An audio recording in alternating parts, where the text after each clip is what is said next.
Olá, Joaquim Azevedo, obrigado por ter aceitado este meu convite. Nada, nada, estou sempre disponível. Ó, Joaquim, passou a sua vida, passou e passa ligado à educação, quer com responsabilidades em vários fóruns, quer liderando projetos concretos para melhorar a educação em Portugal. E a primeira pergunta que eu gostava de fazer é: acredita que um povo com mais conhecimento, porque daqui a um bocadinho já vamos falar desta questão do conhecimento versus educação versus ensino, que é uma coisa que eu gostava, mas é mais à frente. Ou seja, um povo com mais conhecimento é um povo melhor preparado para enfrentar a vida e é um povo mais livre. Sim, claro que sim, isso é evidente. É talvez a condição básica mais importante para termos um povo realmente livre e pessoas que exerçam essa liberdade e que não tenham medo dela. É uma condição essencial ter uma boa educação de base. Isso não há dúvida nenhuma. O investimento, aliás, porque é que o Estado Novo não investiu na educação, não é? E porque é que este, após o 25 de Abril se tem investido, mas estamos há quase 50 anos nesse processo e ainda continuamos com uma população e uma elite dirigente que tem muito medo da liberdade e penso que não é por acaso. Demora muito a dar essa volta e a educação precisa de ser diferente, creio eu. Oh, Joaquim, diga uma coisa que eu tenho, é uma coisa que eu me pergunto a mim próprio ao longo da minha vida. Eu não sei se encontrei já a resposta, mas pelo menos tenho a minha opinião sobre aquilo que é a minha vida e dos meus filhos. Eu sempre acreditei e acredito, até que me prove o contrário, que a educação é maioritariamente uma responsabilidade dos pais e da família. E depois da comunidade e que a escola ajuda nessa educação, mas que a escola não é. Pelo menos eu nunca quis que a escola educasse os meus filhos. Os meus filhos educámos nós. O que eu queria é que os meus filhos tivessem um sítio onde tivessem um ambiente para pensar de forma livre, um ambiente responsável, um ambiente com bons princípios, um ambiente onde ajudasse naquilo que é a educação que eu gostava que eles tivessem e onde essencialmente aprendessem e aprendessem bem. E acho, e muitas vezes sinto, e não só em Portugal, até no mundo cada vez mais desenvolvido, que há uma utilização instrumental da escola para educar em função daquilo que são as diretrizes do poder vigente, o que é algo que a mim me preocupa, porque isso é limitador da liberdade e dá origem a muitas confusões, muitos conflitos e muitas coisas, algumas das quais eu não gosto. Estava de ouvi-lo sobre isto, porque acho que é uma das coisas que talvez mais importante, que é o que é a escola? O que é que devia ser a escola? Pois, quer dizer, essa questão entre a educação familiar e a educação escolar, nós estamos aqui a falar sobretudo da educação escolar, não é? A educação familiar e a educação escolar são âmbitos bastante diferentes da educação. Claro que a educação familiar deve ser a primeira e a mais importante das educações, só que, na verdade, nós temos depois, estamos a falar de famílias e de uma imensidade e uma diversidade e uma desigualdade enorme entre essas famílias. E em termos de educação escolar, estamos a falar também de um processo muito eh, difícil em termos de melhoria e de evolução, não é? De um modelo de educação escolar que seja capaz de fugir a essa perspectiva da indoutrinação e, aliás, a Constituição da República prevê que não é, portanto, estabelece de forma muito clara que não é possível programar a educação, sob que pretexto e orientação for. Eh, Isso, na verdade, tem sido difícil de manter. O Estado intromete-se demasiado e orienta e controla de maneira muito burocrática e centralizada ainda a educação em Portugal. Ali durante. Nós somos herdeiros de um processo difícil. Nós tivemos durante 3 séculos seguidos um Estado que foi construindo um sistema escolar, não é? Estatal que se foi construindo também rejeitando todas as ofertas de formação que não fossem as do Estado. Isso esteve muito ligado, por exemplo, aos fenómenos do Marquês de Pombal, depois do liberalismo, depois da República, portanto, em 3 séculos seguidos. Só, de facto, nós fizemos sempre essa, deitar abaixo o que existe para ver se construímos alguma coisa de novo. Essa é uma lógica, não é, em que a gente deita fora a criança com a água do banho e pensando que está, digamos, a avançar. Eh, só, na, só depois do 25 de Abril, realmente, não é, e na atual Constituição, é que de uma forma clara, não é, e nós não optamos por processos políticos de destruir o que existe para poder avançar. Foi, digamos, a primeira vez que isso não aconteceu, e isso é ótimo, do ponto de vista histórico, demos um passo muito importante, não se reproduziu, digamos, no fim do século XX de novo aquilo que se tinha feito nos 2 séculos anteriores. No entanto, não é, persiste um modelo em que o Estado se intromete demasiado na oferta, portanto, de certo modo, quer que a oferta seja pública, estatal, não é, em toda a sua extensão, e cria, quer dizer, é declarada também e é estabelecida na Constituição a liberdade de ensinar e de aprender. No entanto, a realidade é que essa, essa afirmação que é importante não tem em grande medida correspondência na prática, porque na realidade, quer dizer que tem, que existe essa liberdade e depois os, os, os cidadãos portugueses que estão nas escolas estatais têm o ensino em determinadas condições de gratuidade e quem escolhe outra coisa não tem. E, portanto, é evidente que não existem condições de igualdade e de liberdade em termos concretos. Portanto, todos os alunos deviam ser, todos são cidadãos, todos os dias deviam ter a educação paga dentro daquilo que são as determinações legais gerais, que neste momento são os 12 anos de escolaridade, e depois a própria educação de nível superior tem que ser também compaginada nesses mesmos moldes. Portanto, nós vivemos num sistema que também até do ponto de vista da administração, não só de concepção, não é, desta sua concepção, mas também de administração, temos um sistema que, de certo modo, ainda bebe deste princípio de que se é público estatal é bom e está correto, independentemente do que se faça em cada escola, e se é privado, se é público, mas no sentido da oferta ser privada, eh, já não, e é de certeza para, digamos, obter lucro e não fazer aquilo que é, digamos, que cumpre e que deve fazer.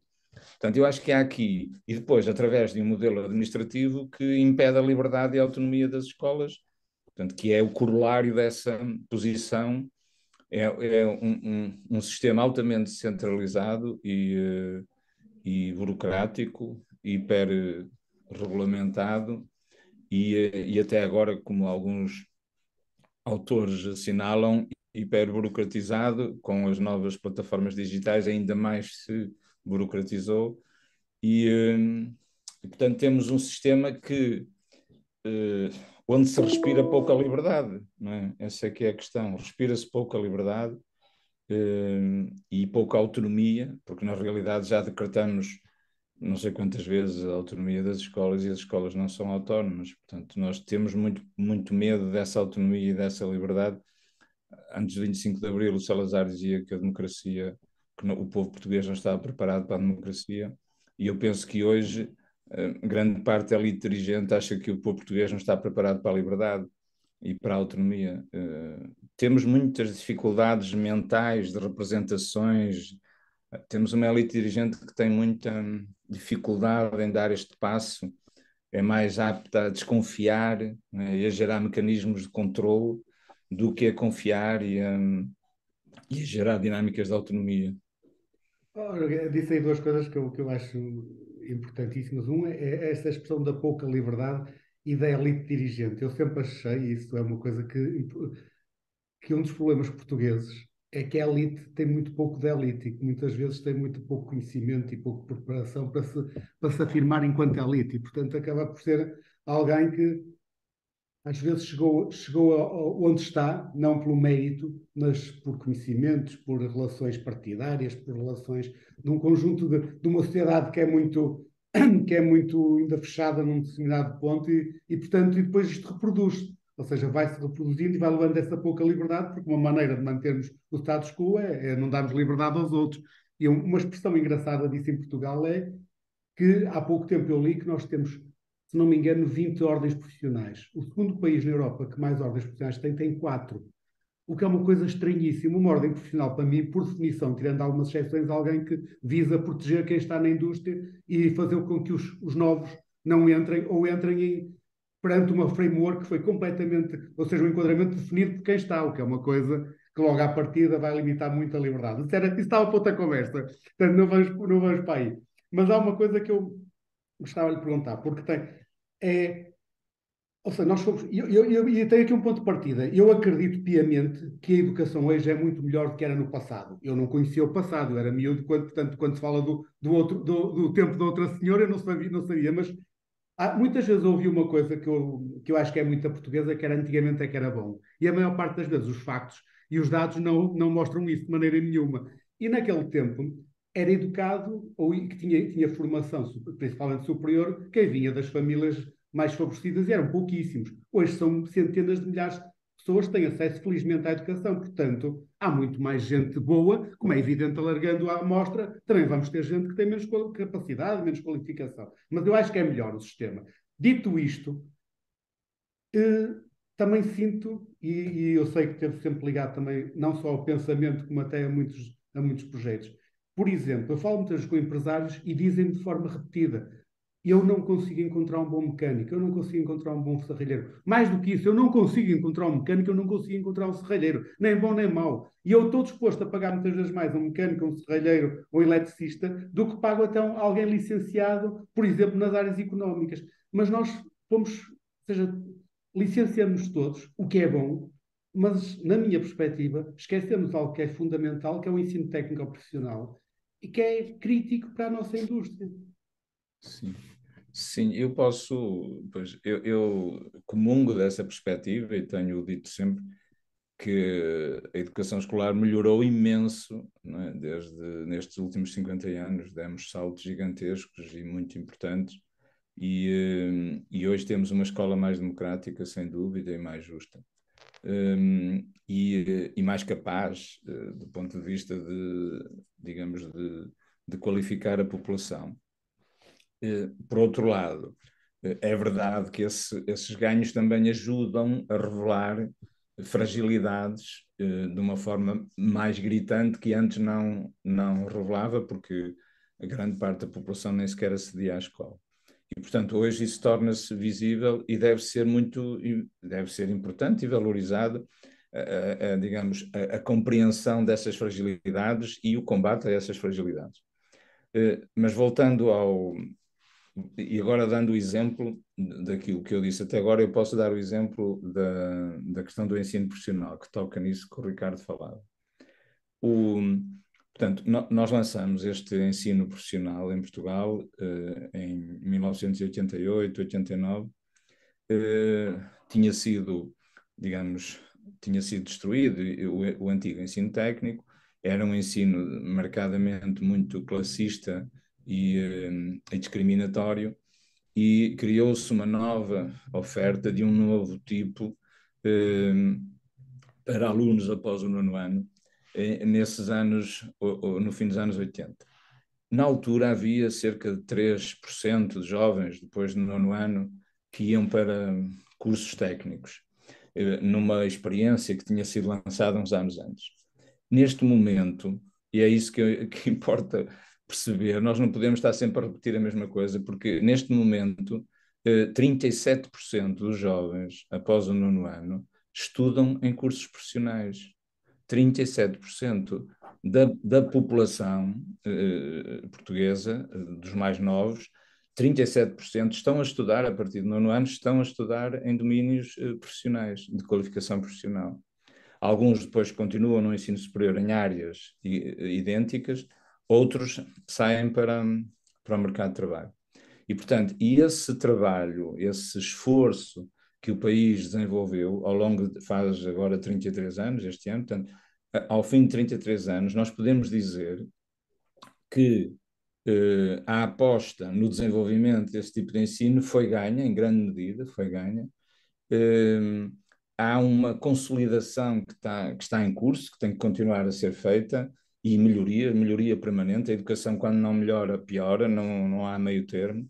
E, portanto, nós temos que estar sempre a fazer evoluir esse modelo, mas ele foi lançado, e é importante referir isso neste contexto, foi lançado através de iniciativas da sociedade civil, através de imensas escolas, chamadas escolas profissionais, quase todas privadas, que promoveram este bem público, não é? Através de iniciativas não estatais, mas privadas. Criaram-se, na altura, 170, 180 escolas deste tipo, pequenas escolas, capazes de responder a necessidades, sobretudo locais e regionais, e essas escolas mantiveram-se até hoje, e alargou-se depois essa oferta às outras escolas públicas estatais. E hoje temos essa representação de 37%, 38%, depende dos anos, da população portuguesa, das novas gerações, que está a fazer essa formação. Portanto, isso vai mudar, e já mudou, já se formaram mais de 500.000 de jovens desde essa altura até hoje.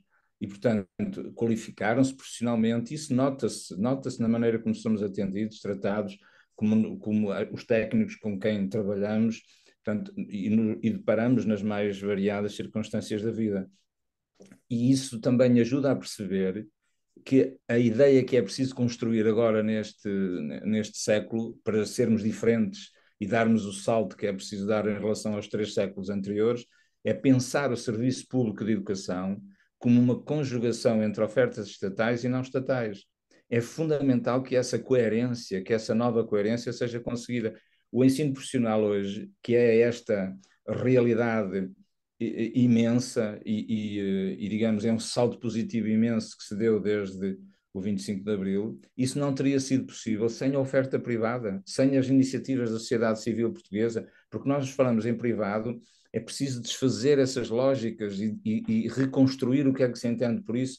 Foram instituições, centenas de instituições da sociedade portuguesa que se envolveram, que apostaram, portanto, e isso é que é, e o Estado não pode tornar-se ou querer tornar-se o senhor, o controlador, não é? De toda a oferta, de toda a iniciativa, não é?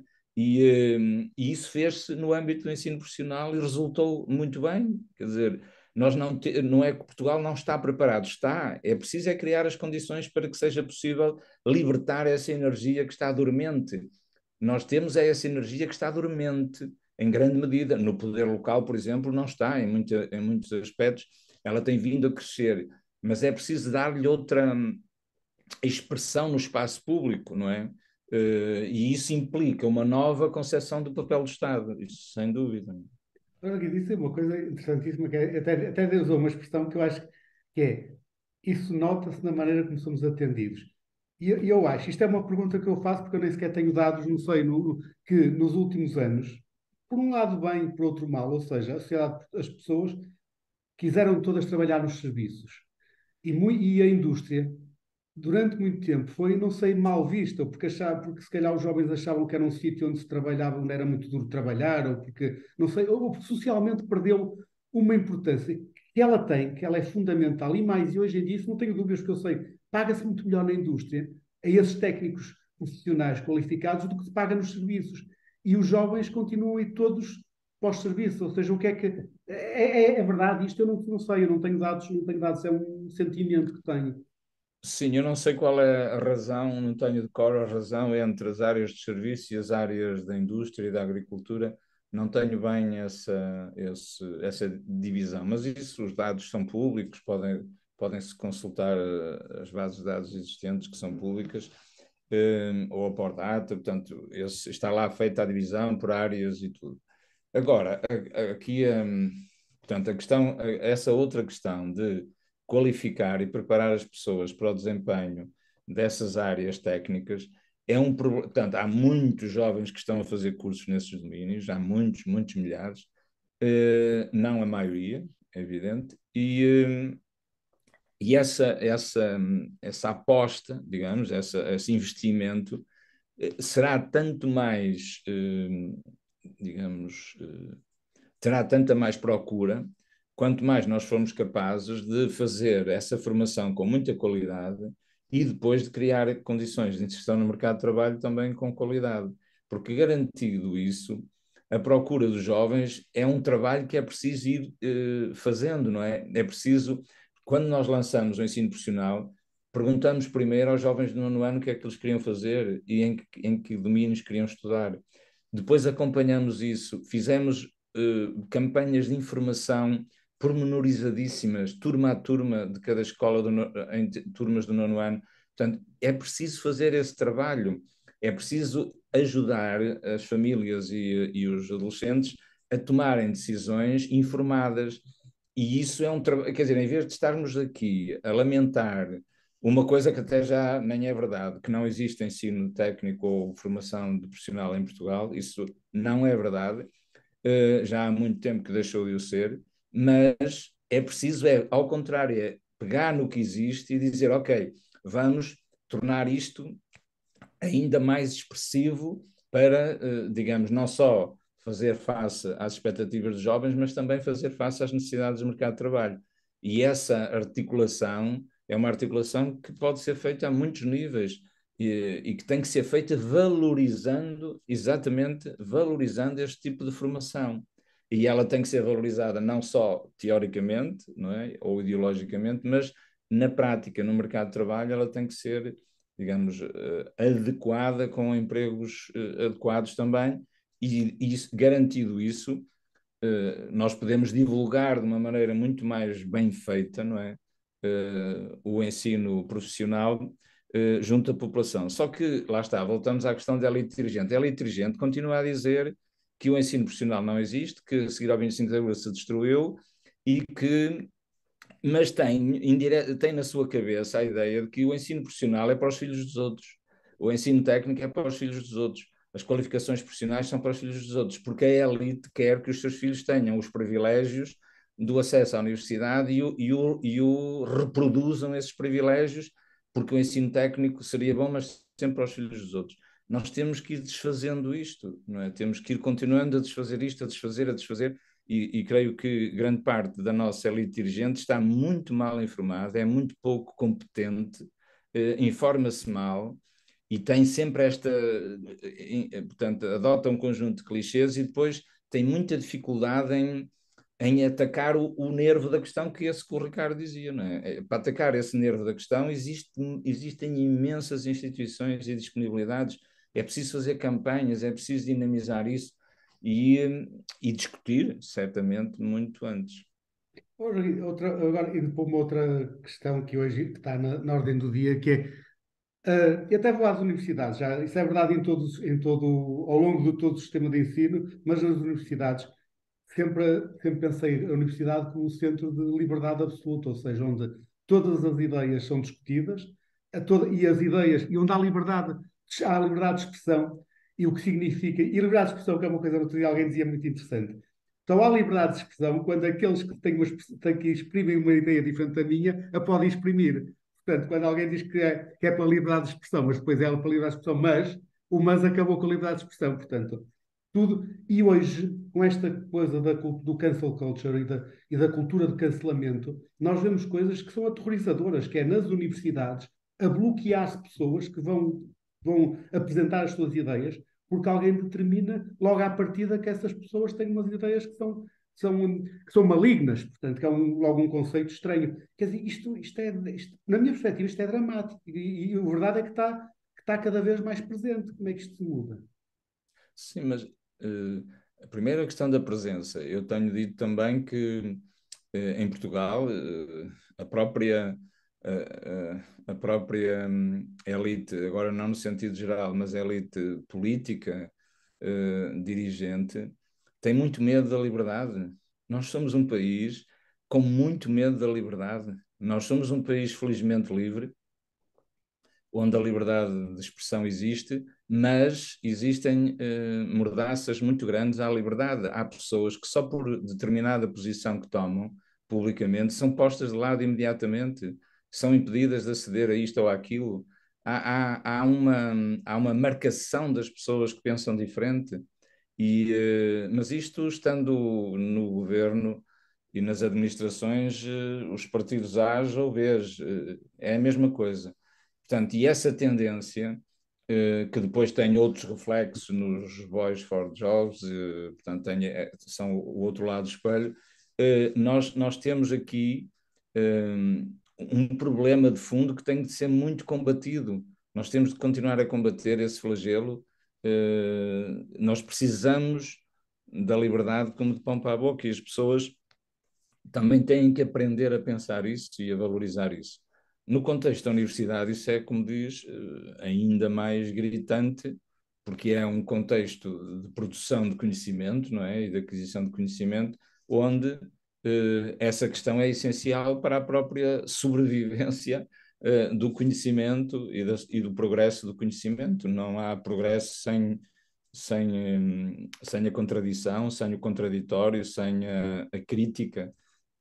E é fundamental, fundamental desenvolver a crítica em Portugal. É muito, muito importante desenvolvê-la e valorizá-la nas universidades, em institutos, em instituições da sociedade civil, dar força a essas expressões e não calá-las, que é o que se tenta fazer ainda hoje. Mas, Joaquim, para terminar, isto vai no instante, isto passa rápido, mas eu não queria deixar de terminar sem uma iniciativa que sei que está ligada e que é uma iniciativa muito importante, porque, no fundo, ajuda a educar aqueles que muitas vezes o sistema quase que desacreditou, portanto, que são possíveis de serem educados. E gostava que falasse um bocadinho do seu projeto do Arco Maior, onde dedica muito da sua energia e todo o conhecimento que foi desenvolvendo e foi tendo ao longo da vida. Sim, obrigado. O Arco Maior é um projeto que existe aqui no Porto e em Gaia, e que se destina a adolescentes que foram marginalizados nas suas escolas públicas e foram sendo postos de lado até que abandonam as escolas. Portanto, são miúdos com processos, com trajetórias de vida e trajetórias escolares muitíssimo complicadas. Muitos deles sofreram muitos maus tratos na escola, portanto, nós, no fundo, vamos buscar essas pessoas através das CPCJ, dos tribunais, das casas de acolhimento. Vamos identificam-nos esses jovens, nós constituímos turmas, trabalhamos com eles, voltamos a inscrevê-los no Sistema Público de Educação e fazemos desenvolvemos um projeto de educação, digamos, alternativo, autónomo, com eles, e com resultados bastante positivos. Portanto, é preciso, baseado no cuidado, na atenção, no respeito, na promoção e no desenvolvimento, e acreditar nas capacidades que eles têm. Todos têm capacidades. E temos várias iniciativas em curso aqui no Porto. Agora até estamos a promover uma mostra venda de arte ali no Polo 1 do Arco Maior, que é dentro da Escola Infantão Henrique. Portanto, desenvolvemos muitas dinâmicas e iniciativas. Já acolhemos ao longo de 10 anos perto de 600 adolescentes, e com uma grande maioria conseguimos, digamos, reconfigurar, ajudar a cada um a reconfigurar um projeto para a sua vida. Joaquim, muito obrigado. Foi um prazer que tudo corra bem com os seus projetos todos e neste momento com o Arco Maior continua a ajudar muitos desses jovens a ter Obrigado, um futuro Ricardo. melhor. Um grande Obrigado. abraço. Um abraço, obrigado, obrigado.